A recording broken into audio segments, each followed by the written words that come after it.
Dear students, आज हम 11th class की पॉलिटिकल साइंस का यूनिट 1 कॉन्स्टिट्यूशन मीन्स संविधान के बारे में पढ़ेंगे। इससे पहले हम 3 वीडियो अपलोड कर चुके हैं, तो जिन स्टूडेंट्स ने पहली 3 वीडियो नहीं देखी हैं तो पहले वो 3 वीडियो देख लें। उन वीडियो में हमने बताया था कि संविधान क्या है, संविधान की ज़रूरत क्यों पड़ी, संविधान का निर्माण किस प्रकार किया गया, संविधान की प्रस्तावना और हमारे मौलिक अधिकार। इस वीडियो में हम पढ़ेंगे fundamental duties in Indian constitution, भारतीय संविधान में मौलिक कर्तव्य। मौलिक कर्तव्य संविधान का पालन करें, उसके मौलिक आदर्शों, संस्थाओं, राष्ट्रध्वज, राष्ट्रीय गान का आदर करें, स्वतंत्रता के लिए राष्ट्र में प्रेरित करने वाले उच्च आदर्शों को हृदय में संजोए रखें और उनका पालन करें। हमारे संविधान में जहाँ मौलिक अधिकार दिए हैं वहाँ मौलिक कर्तव्य भी हैं। पार्ट 4A में भाग 4A में दिया है कि हम संविधान का पालन करें, उसके मौलिक आदर्शों, संस्थाओं, राष्ट्रीय ध्वज और राष्ट्रीय गान का आदर करें। मौलिक कर्तव्य पहले हमारे संविधान में नहीं थे। स्वर्ण सिंह समिति ने इनका सुझाव दिया। 1976 में 42वें संशोधन के अंतर्गत अनुच्छेद 51 का में इन्हें डाला गया। सन 2002 में 11वें मौलिक कर्तव्य को भी जोड़ा गया। 1976 में जो 42वां संशोधन किया गया उसको हम मिनी कॉन्स्टिट्यूशन, लघु संविधान भी कहते हैं। हमारा पहला मौलिक कर्तव्य है कि हम अपने संविधान का पालन करें, उसके मौलिक आदर्शों, संस्थाओं, राष्ट्रीय ध्वज, तिरंगा, हमारा जो राष्ट्रीय गान है उसका आदर करें। हमारा दूसरा मौलिक कर्तव्य है स्वतंत्रता के लिए राष्ट्रीय आंदोलन को प्रेरित करने वाले उच्च आदर्शों को अपने हृदय में संजोए रखें और उनका पालन करें। तीसरा मौलिक कर्तव्य है भारत की संप्रभुता, एकता, अखंडता की रक्षा करें और उसे अक्षुण्ण रखें। चौथा मौलिक कर्तव्य है देश की रक्षा करें और आह्वान मतलब बुलाए जाने पर देश की सेवा करें। भारत के सभी लोगों में समरसता, समान भ्रातृत्व की भावना का निर्माण करना। पांचवा मौलिक कर्तव्य कहता है भारत के सभी लोगों में समरसता, समान मातृत्व की भावना का निर्माण करें, जो धर्म, भाषा और प्रदेश या वर्ग पर आधारित सभी प्रकार के भेदभाव से परे हो। ऐसी प्रथाओं का ध्यान करें जो ऐसी प्रथाओं को ध्यान नहीं दें जो स्त्रियों के सम्मान के विरुद्ध है। छठा मौलिक कर्तव्य है हमारी सांस्कृतिक संस्कृति की गौरवशाली परंपरा का महत्व समझे और उसका परिरक्षण करें। हमारी जो पुरानी गौरव बना हुआ है, हमारी जो परंपरा बनी हुई है, उसको हम अच्छी तरह समझें और अपना जो गौरव है वो बनाए रखें। जो हमारे पर्यावरण के अंतर्गत वन, झील, नदी, वन्य जीव और जो भी प्राकृतिक संसाधन आते हैं उनकी रक्षा करें, उनका संवर्धन करें, मतलब उनको बढ़ाएं और सभी प्राणियों के लिए दया का भाव रखें। वैज्ञानिक दृष्टिकोण से मानवतावाद और ज्ञानार्जन तथा सुधार की भावना का विकास करें। 9वां मौलिक कर्तव्य है कि हम अपनी सार्वजनिक संपत्ति को सुरक्षित रखें और हिंसा से दूर रहें। व्यक्तिगत और सामूहिक गतिविधियों के सभी क्षेत्रों में उत्कर्ष की ओर बढ़ने का प्रयास करें। राष्ट्र प्रगति की ओर बढ़ते हुए उपलब्धि की नई ऊंचाइयों को छू ले। 11वां मौलिक कर्तव्य है, यह 86वें संविधान संशोधन अधिनियम 2002 में जोड़ा गया, जिसके अंतर्गत 6 से 14 साल की आयु के बीच के अपने बच्चों को शिक्षा का अवसर उपलब्ध कराना है। लघु संविधान मिनी कॉन्स्टिट्यूशन 42वां संशोधन है, जिसके तहत संविधान में 3 नए शब्द जोड़े गए थे, समाजवादी, धर्मनिरपेक्ष और अखंडता। ये शब्द जोड़े गए थे। संशोधन जो किए जाते हैं उनको न्यायिक प्रक्रिया से बाहर रखा जाए। शिक्षा, वन्यजीव, उच्च न्यायालय के अलावा सभी न्यायालयों की राज्य सूची समवर्ती सूची में शामिल किया जाए। तो ये सब इसको हम मिनी कॉन्स्टिट्यूशन कहते हैं, जिसमें प्रमुख ये है कि 42वें संशोधन के अनुसार 3 शब्द जोड़े गए थे, समाजवादी, धर्मनिरपेक्ष और अखंडता। हमारा संविधान एक जीवित दस्तावेज है। जीवित दस्तावेज का मतलब है हमारा संविधान जीवंत है। मतलब जब हमारा देश आज़ाद हुआ तब हमारे देश में परिस्थितियां अलग थीं, लेकिन अब हमारे देश में परिस्थितियां अलग हैं। तो समय के अनुसार संविधान के अंदर संशोधन किए जा सकते हैं। तो हमारा संविधान एक जीवंत दस्तावेज है, जिसमें समय के अनुसार परिवर्तन या संशोधन किए जा सकते हैं। 26 नवंबर 1949 को जब हमारा संविधान बना, उस समय हमारे संविधान में 395 अनुच्छेद थे, 22 भाग, 8 अनुसूचियां और 8 अनुसूचियां थीं। 2019 में हमारे संविधान में 470 अनुच्छेद, 25 भाग, 12 अनुसूचियां और 104 संशोधन हो चुके हैं।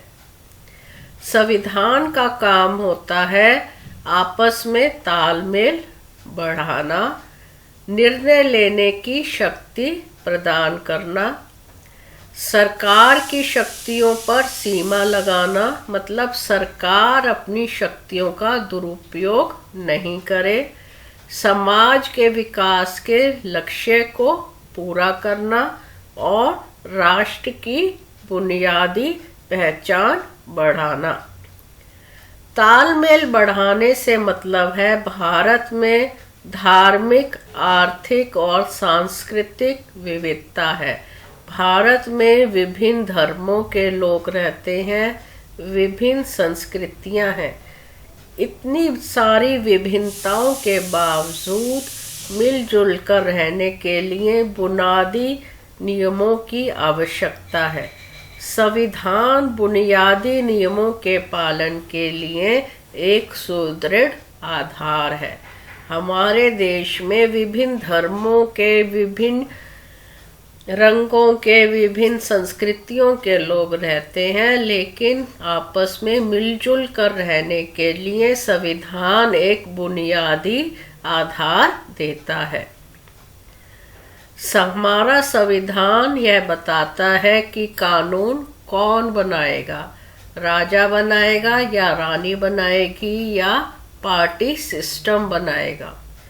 तो हमारे संविधान के अंदर संसदीय शासन प्रणाली है। संविधान सरकार की शक्तियों पर सीमा लगाता है।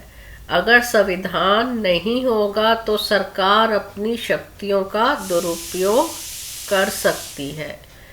कोई भी सरकार व्यक्ति के मौलिक अधिकार नहीं छीन सकती। केवल राष्ट्रीय आपातकाल में मौलिक अधिकार सीमित किए जा सकते हैं, लेकिन बुनियादी अधिकार छीने नहीं जा सकते। संविधान एक ढांचा है जो समाज की आकांक्षाएं, लक्ष्य पूरा करने के लिए, असमानता और गरीबी दूरी करने के लिए, व्यक्ति की गरिमा स्थापित करने में सरकार को कार्य करने को कहता है। संविधान हमारे राष्ट्र की बुनियादी पहचान बनाता है। राष्ट्र के व्यक्तियों को राजनैतिक और नैतिक पहचान देता है। हमारा जो राष्ट्रीय ध्वज है वो क्या है? तिरंगा है। राष्ट्रीय गान जन गण मन है और राष्ट्रीय गीत वंदे मातरम है। तो हमारा संविधान राष्ट्र की एक बुनियादी पहचान बनाता है। हमारे संविधान को कौन से कारक प्रभावित कर सकते हैं?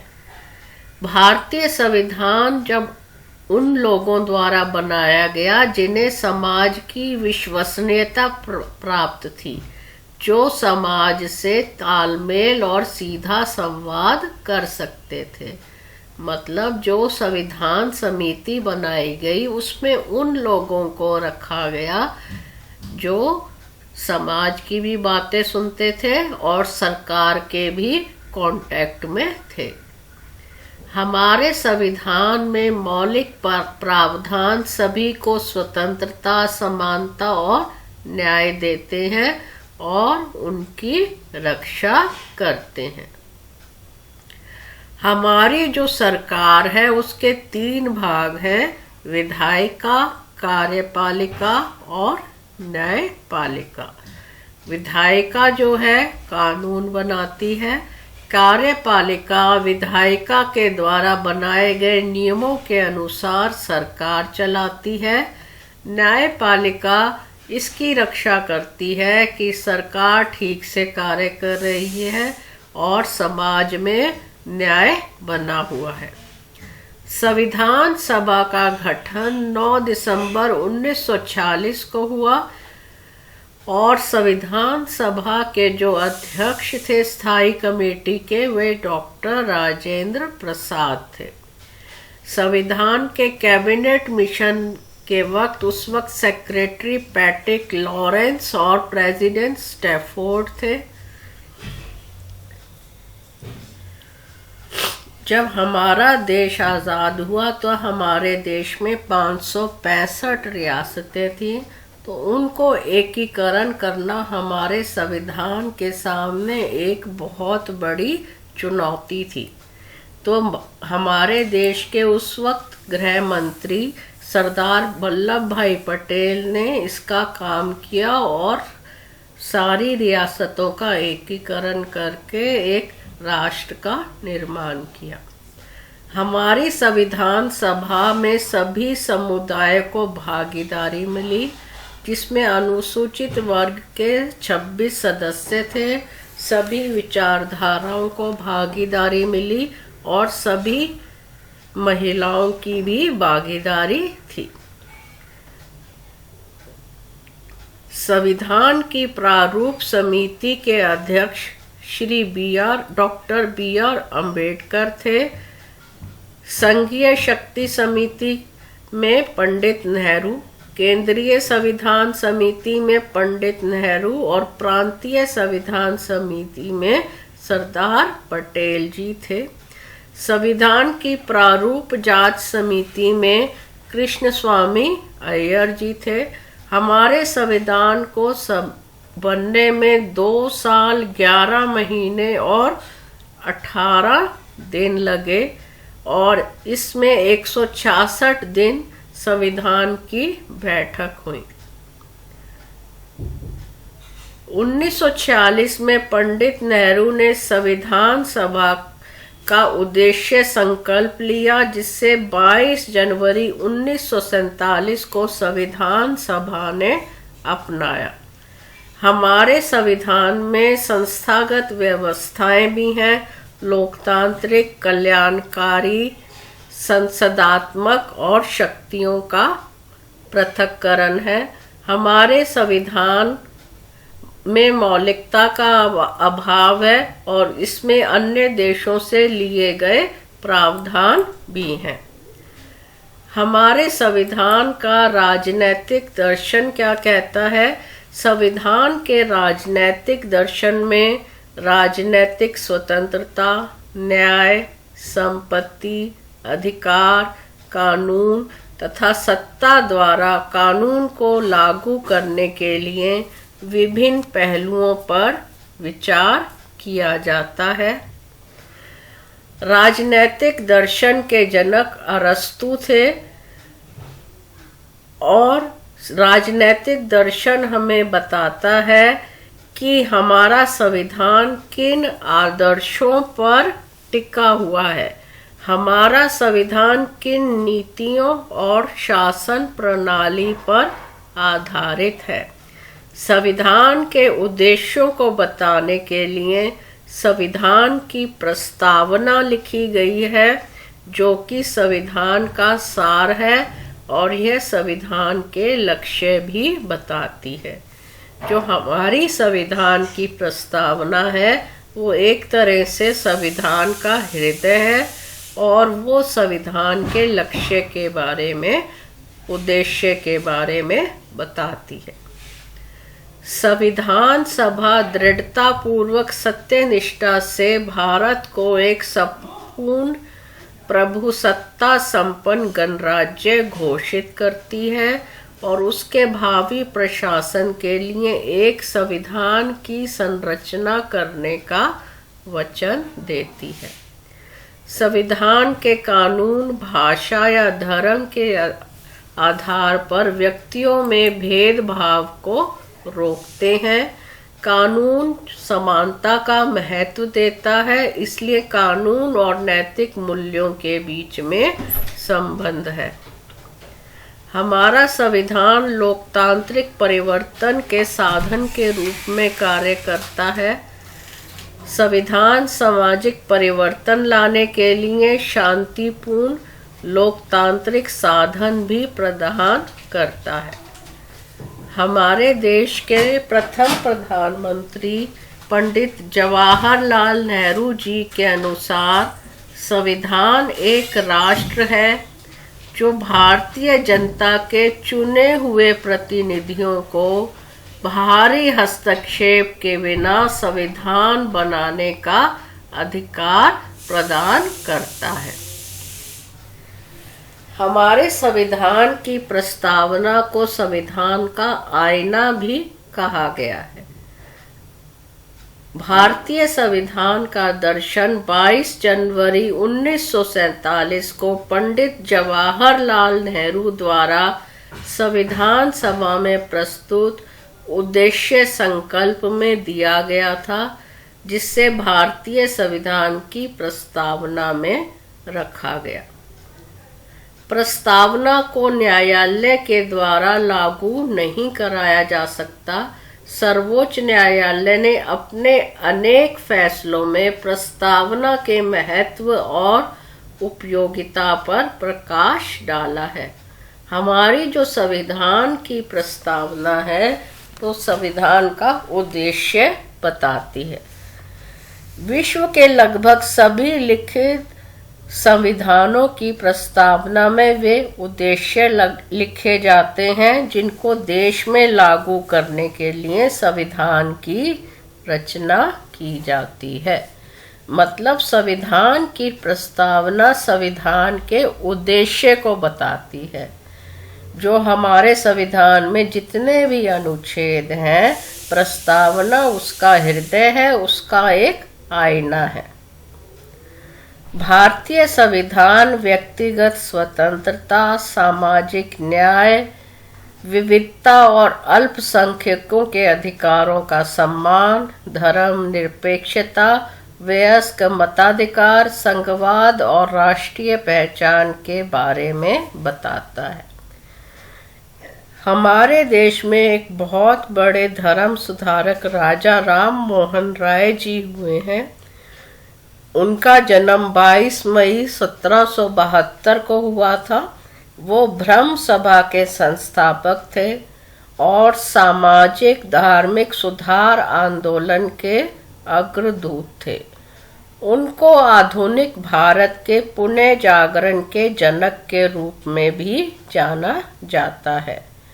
उन्होंने सती प्रथा, बहुपत्नी प्रथा, वैश्यागमन और जाति प्रथा का विरोध किया था।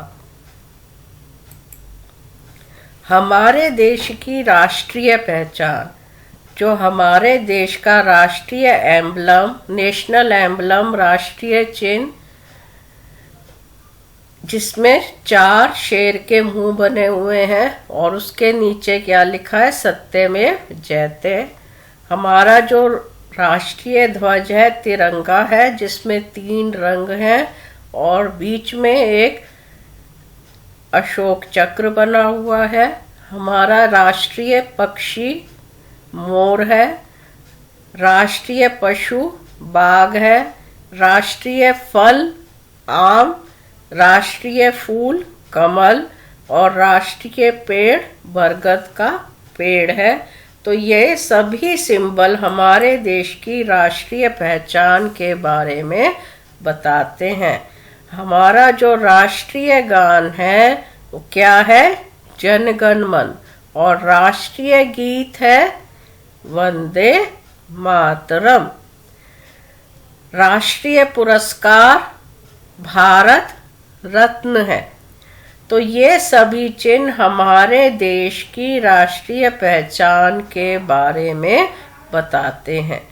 हमारे देश के अंदर एकात्मक शासन है, इकहरी नागरिकता है। हम किसी भी राज्य, किसी भी स्टेट से बिलोंग करते हो, लेकिन हम सब क्या हैं, भारतीय हैं।